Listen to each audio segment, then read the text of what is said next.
Hello, everyone.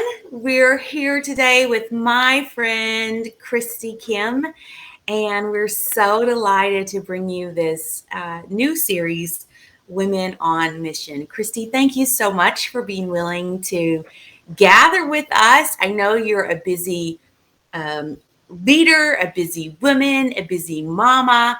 You've got so much going on.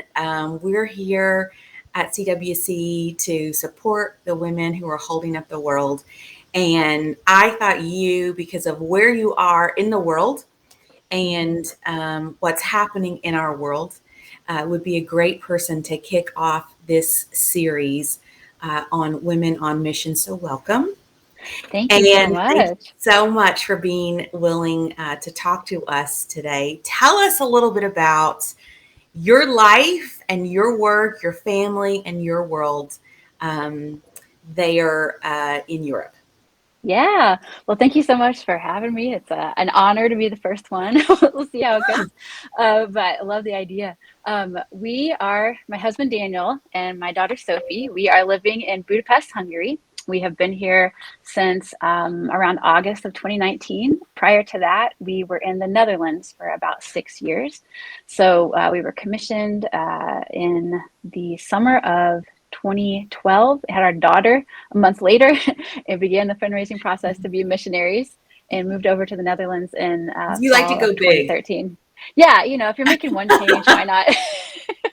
Why not do it all? So, yeah, so we are part of Global Strategy Missionaries to Europe and Middle East. The team name for the missionaries here in Europe and Middle East were called Three Worlds. And so there are about 6 family units that make up that team. So we're so grateful to be a part of the team and get to do work. Really, I think there's 11 different countries in Europe and Middle East, maybe 16. I haven't looked at the numbers recently that have a Church of God presence in them. And so as a team, we get to cover the whole region and work together. And Dan and I just love that team concept and being able to cheerlead each other and help jointly as a team. So, I yeah. think that team concept is such a better and a more um, uh,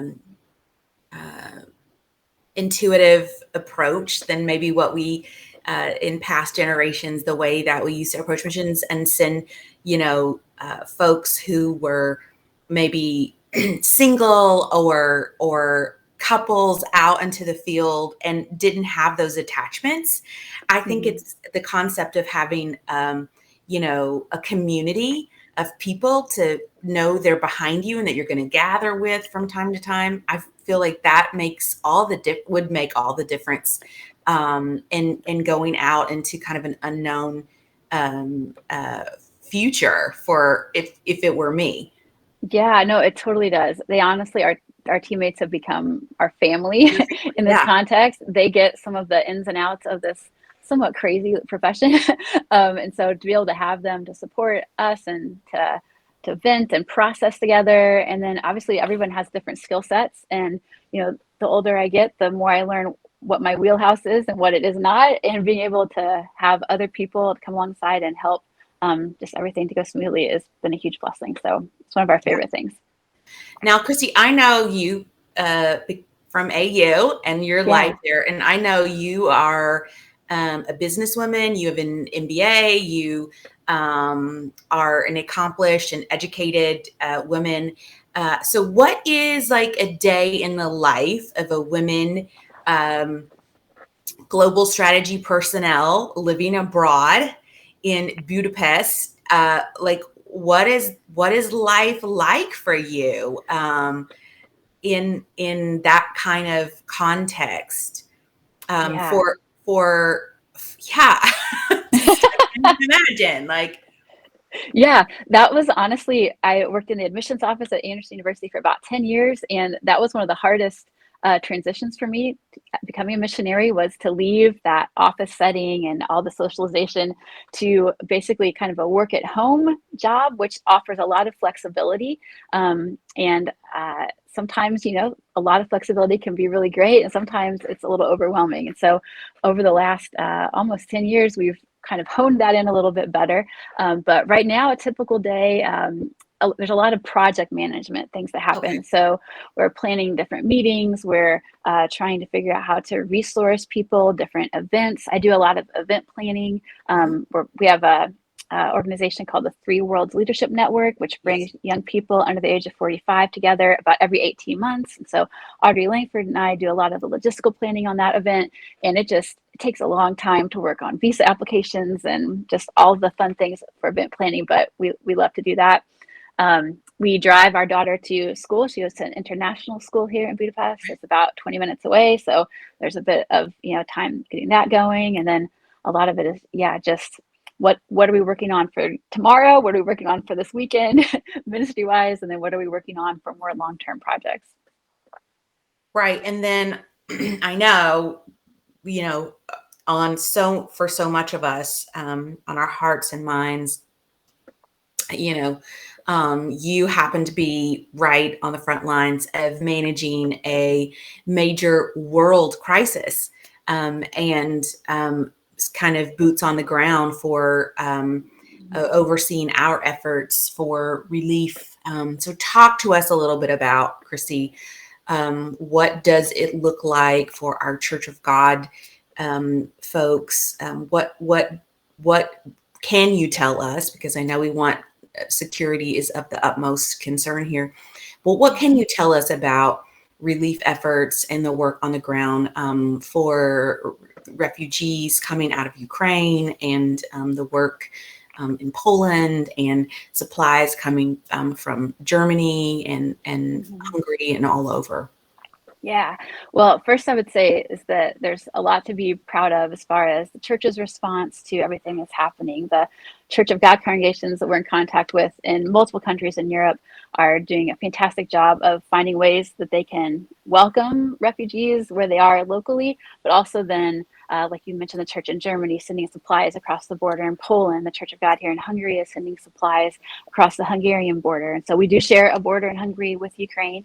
And yeah, every week so far of this conflict, the war has been a little bit different. So as you can imagine, you kind of get a plan in mind of, okay, this is where we see needs as a church. And then the next week, things have pivoted and shifted a little bit differently. So trying to be flexible and adaptable is part of what mission life is about anyway, but definitely in these times, it's true as well. There are about 11 Church of God congregations in Ukraine, and there is this kind of a network happening where funds are being sent through the Global Strategy Disaster Relief project. If you mark Ukraine, funds are being sent, and our regional coordinators, Nate and Stacey Tapman, are helping disperse them through the German Church of God, doing amazing things with Kinder Helps work and helping get funds distributed. And then the Tapmans are also helping direct funds. A lot of it is going to pastors that have stayed in Ukraine. And so your first thought is, okay, so who's there and who's not there? And there's a lot of Church of God people are still in Ukraine, because the rule was after, I don't know if it was immediately on February 27th, 28th, or if it was a week later, but men between the ages of 16 and 60 were not allowed to leave. And so for a lot of people, it was this immensely huge decision for women and children. Do we leave without our husband and dad and just flee, or do we try to stay? And then especially for people in ministry, do we stay and then try to also serve and help while all this is happening? So right, a lot of the people that we know, that was the conflict point of, is God calling us to stay? Do we flee and try to help our family? So I mean, I just can't, it's all the emotions come up when you start to think, right? Oh my gosh, yes. So some have left, and they're being welcome to different places. Some in the church in Germany. There are German missionaries that have been missionaries. They're retired now, but they are German missionaries that worked a lot and started the church in Ukraine. And so they kind of help bring people over into Germany to get settled. Dan and I are hosting two girls. One is from the Church of God in Eastern Ukraine as well. And so that's been a really neat thing to have them be with us for the last few weeks, and a privilege to be able to do that. As people have transitioned through, the Hungarian Church of God has hosted for a night or helping them. Budapest so far has had a lot of people pit stopping for a day or two and then continuing to another contact further into Western Europe. So it's kind of a multi-staged effort at the moment of helping resource and equip people that are still in Ukraine, and then also helping provide a way out, or at least assist people that have left. So there are also then Church of God families that are in Ukraine still, but displaced from where they normally live. So they've fled further west or further south. And so, yeah, there's a lot going on. So a lot of our the funds that are coming through the German Church and through the Hungarian Church of God are going to food supplies, medical supplies, clothing, things for people that are more in the southwest part of Ukraine right now, but within a reasonable drive for us to be able to get to the border. Dan's been able to go a few times. I think he's done 5 or 6 trips now. And we would not on our own just be able to drive and just drive into the Ukraine. Right. So we are so grateful that in the last couple of years, we've made friends with a connection with one mission society, OMS missionaries that are here in Budapest. Yeah. This is kind of a hub for them. They're out of Greenwood, Indiana. And he's been able to drive with them. They have a partnership with the Hungarian government and the Knights of Malta. And so it's under the banner of some of these other organizations that we're all able to collaborate and then get things where they need to go. So this is the time when everybody kind of, you don't worry about getting credit. You don't worry about, this money's from us. You just say, no, as long as it's helping, we're in line to help. So Yeah. yeah. Christy, oh my gosh. I mean, Right? it's a lot. It's a lot, but we're so grateful to you that you're there. I mean, for such a time as this, I, don't speak for everyone, but it just feels so helpless. It just feels like there's just such devastation and unbelievable plight and babies on the border. And what can you do, And so it's a comfort to know that our dollars are doing something, that there are people there who are the hands and feet of Jesus. And we're grateful to you and to Dan and to OMS and to our partnerships that things are happening, even though, there's so much more. And there'll be more for so long, right? There'll be a time when refugees can come to the U.S. and we will be able to open our homes and there'll be decisions, right? We'll have to put pressure on our elected official to say, we want them. We in fact, as people of God, make places for refugees. That's pretty much the bread and butter of the scripture, Kind of part of it, right? Can't get around that so much. I have included the link here for Church of God Ministries. That is the place that is we are funneling those dollars through, and you can hear that is going directly to those relief efforts. We do have some well wishes for you. I don't know if you can see those. Diana Harmon says, good to see and hear you, Christy Kihm. Love you and prayers. Iselin Thomas, good morning, sisters. Love you.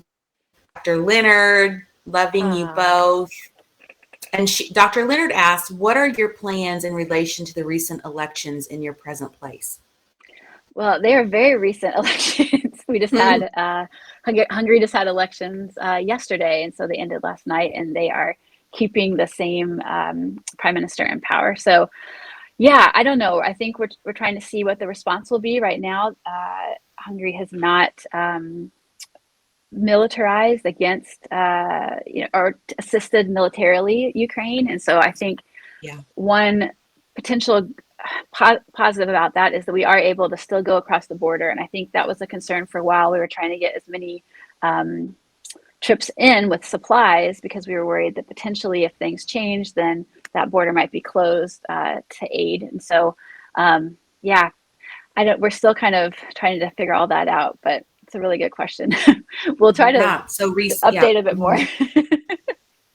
Super recent. Sure. And Dan and I are so Yeah. glad. I mean, you mentioned how grateful we are just to be here for a time as this. We had been in America for the previous 9 months. He had a surgery on his Yes. knee, and then I had a mammogram that had a lump, and we had to stay a little bit longer for that. And so it really worked out that we were able to be here at a time to be useful, and we're just grateful that that God brought us back to be able to do that. But to be able to also be so close is it's concerning, but it's also a neat thing as well, that we're close enough to help in a tangible way, when often it's difficult to do that. And the other thing I was going to say too, what you said, one thing we've noticed is so many Ukrainians are not wanting to go that far away because I think they all thought it would be a short conflict, right? Like, we'll go for a couple of weeks, things will cool off, and then we'll head back. And so right now, one of the ways that you can pray, I think, for a lot of people,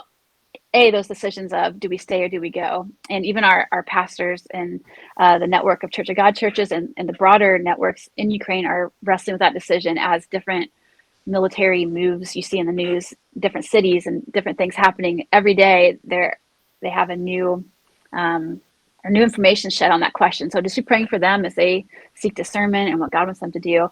But also then it's like, okay, so for everyone that has decided to either be displaced within Ukraine or to leave the borders, how far do we go? Is this a couple months thing? Is it a 6-month thing? Are we talking 3 years? I mean, it's overwhelming, and it I think awakens emotions of having to make that decision. Is like, wow, this is not that initial scary couple weeks that we thought it was going to be. It's much bigger, and the devastation's much worse than they assumed. And so these are just heavy conversations. And I appreciate you saying that, Christy, because I mean, that shows you just my American perspective, that one of the things that I have noticed, anytime they've interviewed a Ukrainian, anytime they've talked to someone, one of the things that has just been so distinct to me is their national pride.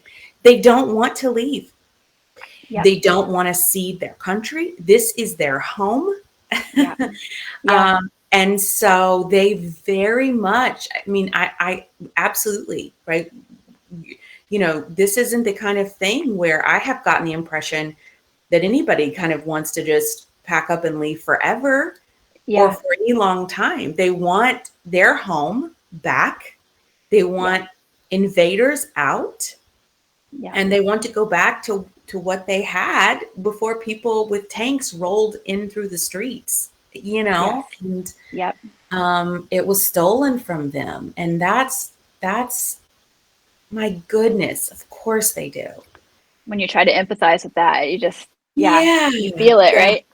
Yeah. Diana asks, how do you handle language differences? I'm sure you had to have language courses. Yeah. So multiple parts of that, I'm imagining. We are in Hungary. We've been taking language courses and still do not speak at even a toddler level, but we're practicing it and we're working on that. In the household now, we have our 2 friends from Ukraine, and so we use a lot of Google Translate to communicate back and forth with them. They speak some English, but Google Translate helps clarify things. If you've used Google Translate, it is not perfect and things can get wonky when you type, but it's been good enough that we're still able, I think, to have grace with each other and realize what's happening in a conversation, and that's just been a really huge blessing. But we're still working on the Hungarian for sure. Yeah. Well, Christy, anything else you want to tell us today before we let you go back to all your many things that you are juggling for the good? We appreciate so much. The opportunity, I appreciate the opportunity to share today, but thank you so much to all of CWC for the love. We as missionaries, we feel the love and the support, and we think the world of all you guys. And so we just thank you for what you do and how you care and you track with us and invest in the missionaries. And I just wanted to let you know that we as missionaries, we all feel that from all the CWC chapters. So thank you guys for what you do, and for continuing to pray. And yeah, like I said, and you said too, Ukraine is on the top of our minds right now. So just be praying for the churches there, for all decisions, pray for an end to the war as soon as possible, of course. And just for energy and wisdom for everyone making some of these decisions on, how can we help to the best of our ability. So. Well, it warms our heart that you feel loved and supported. We want you to. We are here for you. We serve you, and we celebrate you. And we are so grateful that you do what you do. And so God bless you and keep you, my sister. And we sure hope we get to see you at our convention this October. But we'll be talking about that more and in coming months. We're praying over your visitors that are staying with you and your family. And thank you for taking a little time to talk with us today. And thank you for being a Woman on Mission, Christy Kihm. My pleasure. Take good care. We'll talk to you again soon. Okay, my friend? Okay. All right. Bye. Bye.